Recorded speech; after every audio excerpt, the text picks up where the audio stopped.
Go on. Hey guys, Jerry from the Swordsmanship Museum and Academy, and also you know me as the Poor Historian. We are on vacation up here in northern Michigan, and we are at Cole's Antique Villa up here in the town of Scottsville. There we go.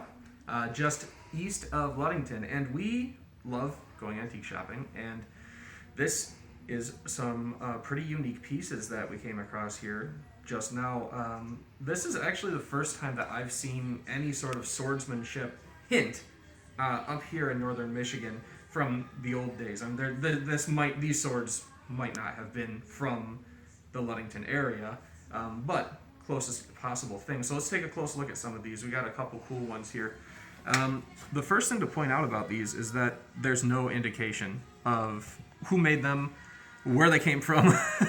The closest thing would be, it looks like some of these, so let me talk about this one. This one here looks to be a transitional period saber style fencing sword. And it has this kind of curved grip here. And one unique thing about the grip is you can see the original waxed thread here that they would use as the grip. But then this was used by someone. Someone at some point used it by wrapping this kind of tarred tape or tarred fabric around the grip to make it more appropriate to their personal individual hand size. So I love seeing that on antique swords. It means it was used, it was loved.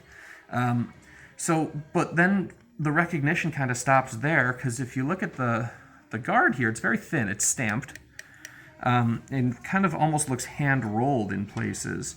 You can also take a look at this decorative finial here on the quillion, and it just almost looks like it was locally made or private made. It also looks like it had patina applied to it as a decorative thing, which is fine. I mean, you see that on gymnasium sabers. So I think that's neat. My thoughts would be that they purchased the grip and the pommel from a well-known sword manufacturer, Ames possibly, or from a catalog, but then had the guard shell constructed locally, and possibly the blade. So the blade's a weird one here. It's definitely for saber. It's got a flat back, and it has actually, a false blade here. It's definitely for sparring. It's not sharp, and then it also flattens down to our familiar early sport fencing tip here, and it's flexible. So this is fine. It's definitely made for sparring, for practice, which is pretty neat. We'll look at the other one here as well. This one would be more of a small sword style, turning into sport fencing. Because it does not have a blade section, it's definitely a squared or a rectangular blade here. And then, of course, goes to the flattened tip that we know for early sport fencing. This one, it looks like it's been through a lot of abuse. I can recognize the pommel. I can recognize this kind of design. And even the bell guard might be local. It feels very similar to the other shell, or the other sword's shell, but it may also have been purchased because it's attached. And it also has this pressed leather, which, looking into the cracks, it looks like it has a wooden core with pressed leather with that grid design, that diamond design for fencing as well. So again, neither of these have any sort of indicator of who made them. There's no maker's mark. There's no made in Germany, made in America, made in England, nothing like that.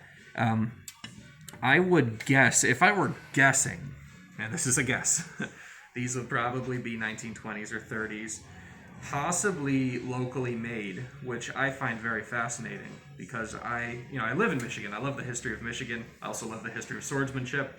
Also love the history of fishing, which is pretty cool. We got some really cool postcards. We haven't even made it through most of the antique mall yet. We just got hooked on the swords, but it's very cool when my interests, Michigan history, swordsmanship history, cross. So I think these are a couple cool pieces. They're very new. They came in here this week. So pretty neat. I want to thank Cole's Antique Villa for letting us take a look at this and film this video, and just overall looking at these really fascinating pieces. So I wanted to share it with you. We're up here in northern Michigan, and we came across swordsmanship history here, so I think that's great. In any case, guys, take care.